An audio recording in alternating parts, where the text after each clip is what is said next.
Well, hey, awesome to join you, Chuck. And so we've got a bunch of questions here from the CSR page that just kind of Right. ask you. We got a lot of fans out there that want to ask you some cool questions. And so just kind of want to go through them with you. Sounds good. Okay, so the first one is from Jim. His question is, what was your best memory of your rookie year? My best memory of my rookie year is actually my first game coming out there. I mean, you forget the practices and all that. That was, you get to know the guys, you come in, but the actual games were, for me anyway, to come out for my first game. And then when the realization came in and hit me that, I was playing with the Minnesota Vikings. Yep. And then I looked in the huddle and all these guys that I had been watching for like 4 or 5 years, when I was in high school and college, I was actually in the huddle with, because we had a very veteran team. So a lot of the guys that we had on my team were guys that had been there for a while. And that to me was like, I was overwhelming, because when Fran was calling to play my first series, I'm like, he's making the call and everybody's looking at these guys like, damn, I'm actually here. You know what I mean? Yeah. And it was like, I couldn't believe it. And so he called an audible, and I didn't catch it because I was thinking like, damn, I'm looking around in the stands and I'm saying I'm actually here with the Minnesota Vikings. Did Bud Grant get you for that?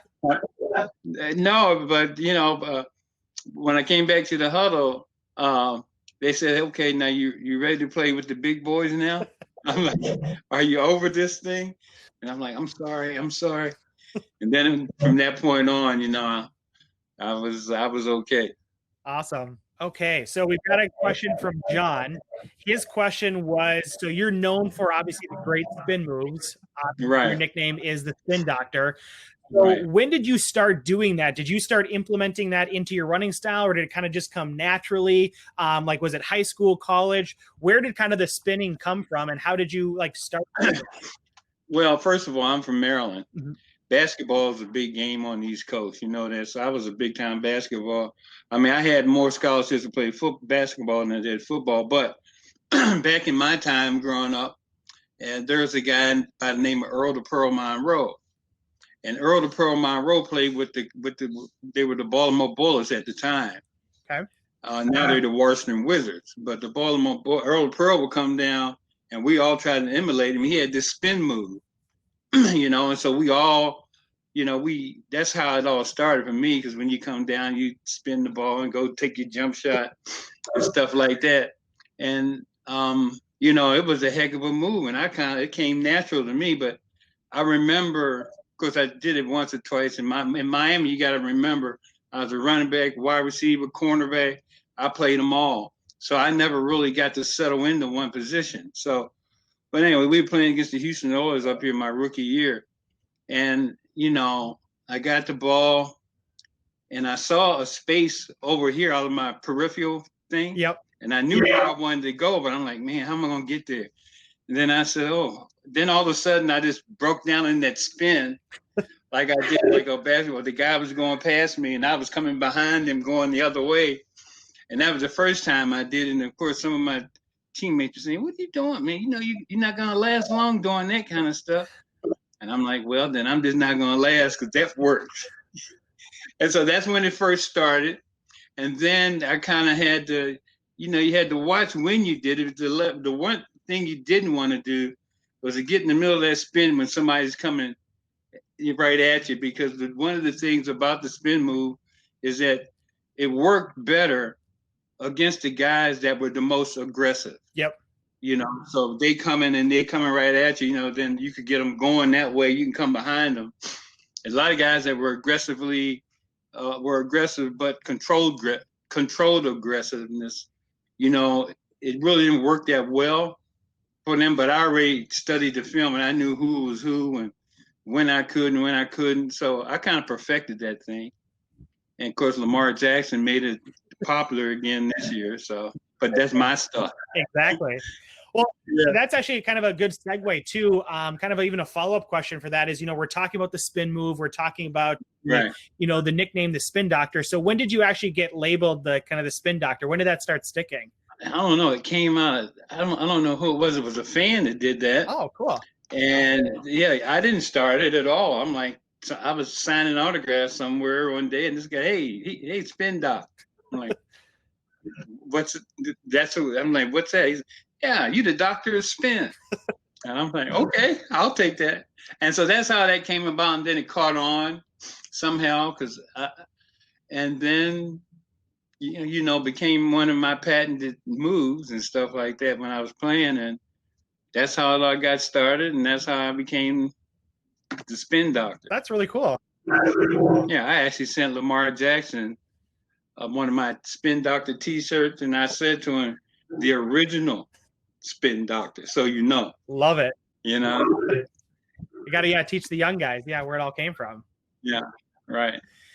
Okay, so we've got a question from Jeffrey. His question is that kind of what actually you alluded to earlier is that you've played a lot of positions, like up and in college. But so if you weren't a running back, which position would you have kind of chosen, or do you think you'd be the most successful at? Well, I played corner, I played wide receiver, and I played running back. I could have probably, because what people don't realize is that most guys come to college nowadays, they get recruited as running backs and wide receivers. They don't do anything else for the most part.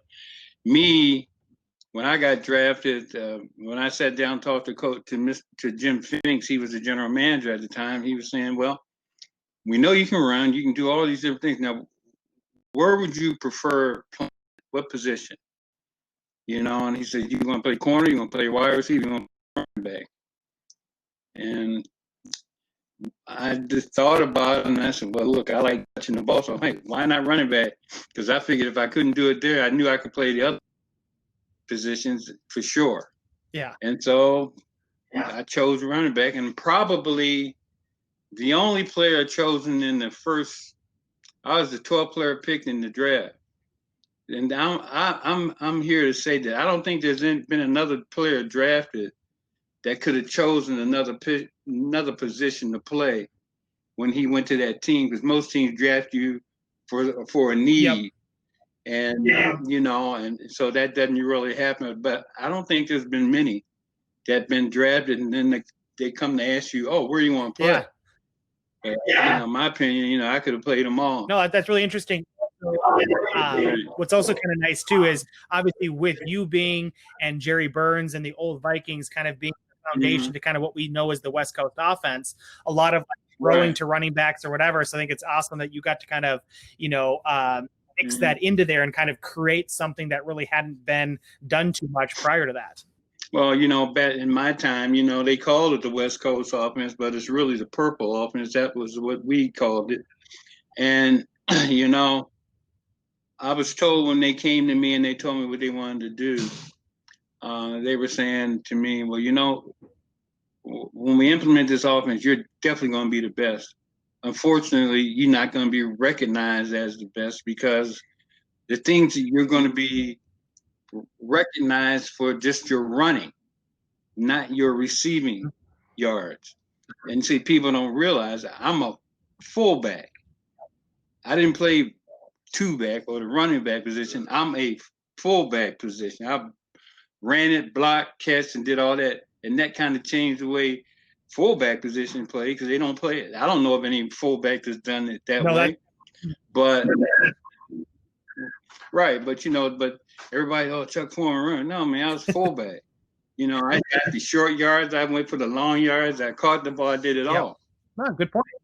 So, but I was already told that I wouldn't be recognized because all they look at is how many yards from scrimmage. Do you remember back in when I got in the league? It was a run dominating league at the time, and so that's why I've been shortchanged. Yeah. Okay, so we've got another question. This one from Ben. What was the number one memory of beating the Packers during your career? Of course, when you first get here, you know right away that the Green Bay Packers and the Minnesota Vikings, that was the game of the year. And you got to be ready to play. And those games were always the toughest for me. Going into Lambeau Field, though, was, how can I say it? It was different than any other place that I've ever played. I guess maybe the history that was there with the team. I can that field, Lambeau Field. You can almost kind of like feel the guy that played there. It's kind of like everything, but kind of exciting thing all at the same time. You know, it was a historic place to play with Vince Lombardi and all of Star and all of Paul Horn, Willie Davis, all those great players at the time that took that franchise from that little small town and made it the face of the NFL. And then the field was a cut above everybody else because, you know, long before everybody else was going, they had, I don't know what the system was they had in the ground, set the freezing of the ground so the ground wouldn't freeze. They had some kind of heating system underneath. Oh. I think it was, I don't know. Yeah, so the field was never frozen. It was just a good place to play, even below zero. Yeah. Awesome. Yeah. Okay, so we got a question. Next question is from Zach, and his was kind of actually a great segue from that is, so what was the coldest game you ever remember playing in? Coldest game I ever played in wasn't even here in Minnesota or Green Bay. It was against the New York Giants up in the Yale Bowl, I think my second year. And it snowed up there, and it was, you know, I'm from the East Coast, so the snow was heavy, it was cold. That was the coldest game I ever played, for sure. Up there in New Haven, Connecticut, I think it was. I mean, the Yale Bowl, wherever it was. But that was the coldest game I ever played because it was wet, it was nasty. I couldn't wait to get off the field. Well, and that says a lot. Obviously, playing in Minnesota, playing outside of that, and things like that. Right, and I was still getting acclimated to the fact that I'm going from Miami to Minnesota. And, you know, like that was a kind of a shock, you know, being in Miami 4 years and coming to Minnesota and having to play in that type of weather. But, you know, we adjusted. Yeah, that's awesome. Okay, so we have a question from Billy Ray. His was, which team or game, either do you remember kind of giving you the most trouble or you had kind of trouble one game? I'll just put it to you this way. Probably the toughest player, when I say toughest, or the most difficult player I had to go up against, especially coming out of the backfield, was Pittsburgh Steelers. What was his name? Is it Ham? Jack Ham, was it? Who was it? Got Jack Ham, Bill Blunt, Mean Joe Green. No, not those guys. Linebacker. He played Penn State. Whoa. I think was it? He might have been. It might have been Jack Ham. I think that might be. Well, anyway, he played outside linebacker for Pittsburgh so Jack Steelers. Ham, if that's what you're thinking of. Yeah, he went to Penn State, right? He was probably the most difficult guy I had when coming out of the backfield to get rid of. You know, it seemed like, you know, I'd give him this, and he was like looking at me like, okay, you're going. I'm like, okay. So it took me a while. I mean, I could beat him, but I had to work to do it. But he was one of the most difficult, smartest players. You know, he was an exceptional player for sure. Cool. So we've got a question from Brian that says, you know, so you finished your career with the Patriots in New England over there. Right. So just if you want to talk to us a little bit of kind of how that transpired. But part of the question is that did you know that you were going to come back to Minnesota? Did you like fall in love here, or did you not know that at that time? Oh, I knew I was going back to Miami. But then Miami was getting a little crazy down there, and then I got in custody of Jay. my son. And so I love, much as I love Miami, I knew for me being a single parent at the time, the best place for me to be was Minnesota, which I like. Minnesota, obviously, I like Minnesota. Otherwise, I wouldn't stay. So decided to move up here permanently, and I don't, nothing's perfect, but I've had some great experiences here. My kids are here and done well up here. So, I think it was a good move for all of us all together. Yeah, nice. Yeah, awesome. So we've also got a question from Emily, and her question is, why did you choose number 44? What's kind of behind that? Okay. Of course, coming out of college, I was number 32, and of course, everybody 32 at the time was the big number. Jim Brown, was the guy. As far as the NFL running backs go, I went to Miami. First, you got to remember, I went to Miami. I was recruited as a tight end defensive tackle. People don't know that. And then we got to running 40 times, and I beat the guys. Actually, the guy that was supposed to be the fastest on the team was a guy named Bruce Bishop. He was from Green Bay, Wisconsin. Big, tall, handsome dude. And I just said, well, because I'm a state champion in the hurdle, but I got to Miami and it seemed like everybody was an All-American. I don't remember being All-American. The only thing I knew is I came to play football.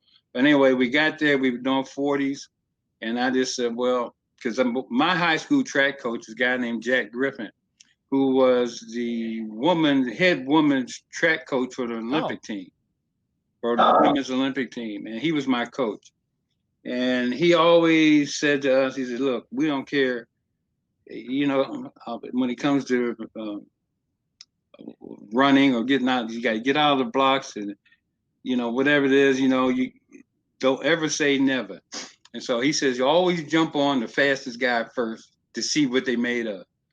And that's exactly what I did. So I jumped on him, and I only beat him by like a half a step, but I beat him. And then the next day we come to practice, and this coach named Vester Newcomb comes over to me and says, you ever played running back? I said, sure, I'm a tight end. He said, well, you ain't gonna be a tight end anymore. And then I guess when we were in practice, catching the ball, running, and all that, in practice, we only had 2 days of practice before they moved me. They decided to move me to running back as a freshman, because back in those days, you had a freshman schedule and then a varsity schedule. So you couldn't play varsity when I came, and you had to play freshman. So I broke all the records down there in my freshman year, and then I don't know. We got to my sophomore year. I played running back, and they had some other guys ahead of me. I played a lot, and I played both ways, as a matter of fact, offense to defense. Then my junior year, I went to running back full time. So at that number 44 yet? No. Oh, I'm talking. Yeah, no. The reason I got 44. I'm sorry about that. I'm going off on a whole nother thing. Is like when I got to Minnesota, 32 was taken. A guy named Oscar Reed had it, and then I just said, what number can I have? And I'm seeing they had 44. My last name is Foreman, so that's how I related 44. I said Foreman, 44. Now let's take 44, and that's how I did. Plus, Leroy Kelly was. A guy that I looked up to too, because he went to Morgan State back in Maryland. So he was 44 with the Cleveland Browns, and they've had a lot of great people that were that number 44. Ernie Davis, all those guys.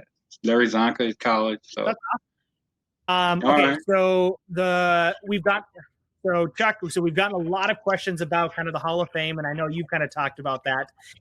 So I just, right. Kind of putting it out there. What would you say to, Megan, obviously the people that the panel that votes it in, or just your, Megan, candidacy, or just kind of even comments general on the Pro Football Hall of Fame? We all agree, Megan, as Vikings fans, that you deserve to be in there. When we start comparing you to other running backs that are already in there, obviously what you were able to do early on and what you laid the foundation for other running backs. But obviously it's kind of interesting coming from you. So. Well, they used to say something like, "Oh, you didn't play long enough." Well, when I did play, I was the best at the best of the best. There are those guys that are in there who all deserve to be in there, but they don't have anything more than I've got. There's some guys that play wide receivers that they're in there, but they only have like 1,000 yards more than me just from my receiving yards.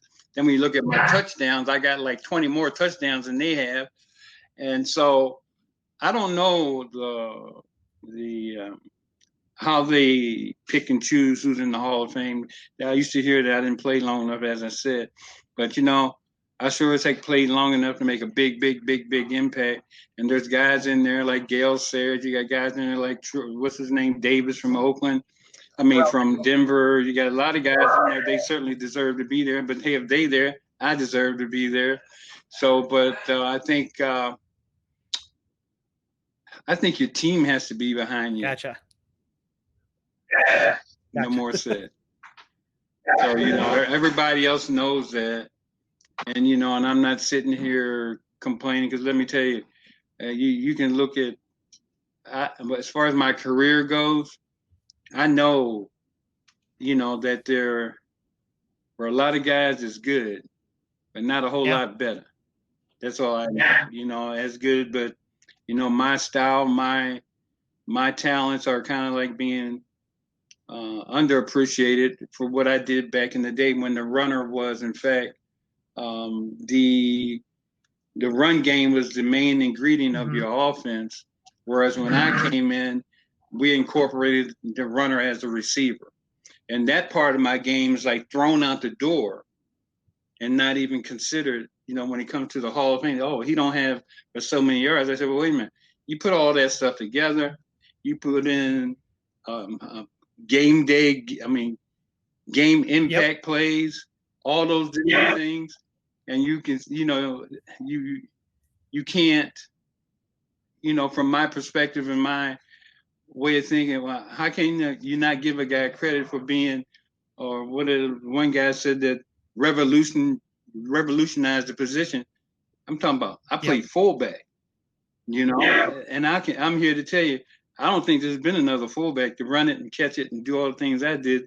I think it's really since when you actually start to bring in the fullback term, of the way that kind of changed it and everything too, is even to kind of think about it there. Right. And obviously, I think we all agree in that, all Viking fans, I think, are unanimous that, we start talking about the Hall of Fame and the people that aren't in it, again, York and Jim Marshall always come up, because I think we a lot of times know too that it's a travesty because we unfortunately didn't win, one of the Super Bowls back then, and it's sad. People can say that it doesn't affect, but obviously, as you talked about, obviously it does. It's not fair. I thought the Hall of Fame was based on individual accomplishments and stuff like that. And certainly Jim has he's certainly should be considered, myself, and but I think your team has to be behind you. Now, why that is with me, I don't know. But when you look at the time that I play and what I did I got 2 MVP trophies sitting down in my room, 75 and 76. I got 5 All-Pro. I got rookie. I can go on and on and on and on and on with all the hardware I got down there. But, I don't lose sleep over it. Certainly, I'm like, what criteria do they use when they're choosing and picking the Hall of Fame? You can throw out the thing that he didn't play long enough, because the impact that I had when I played was better than most. And so now, like I said, I gave you an example of a couple of guys that didn't play that long that are in there. And certainly I don't take second to any of those, in my opinion. But they're there. So, maybe I just can't, if I sat up here and tried to rationalize how they do it, I'd go crazy. But the only thing I know is I know what my contribution was to pro football. I know that, I don't have to, nobody has to tell me, or I don't have to be recognized by sports reporters or anything like that. I know when I look at the film, I think we all agree. Lie. Hopefully they'll be able to get it right. But it's not right, again, not being there. But like you said, we all at least know that, and we, don't necessarily need that, but it should be, because it is well deserved.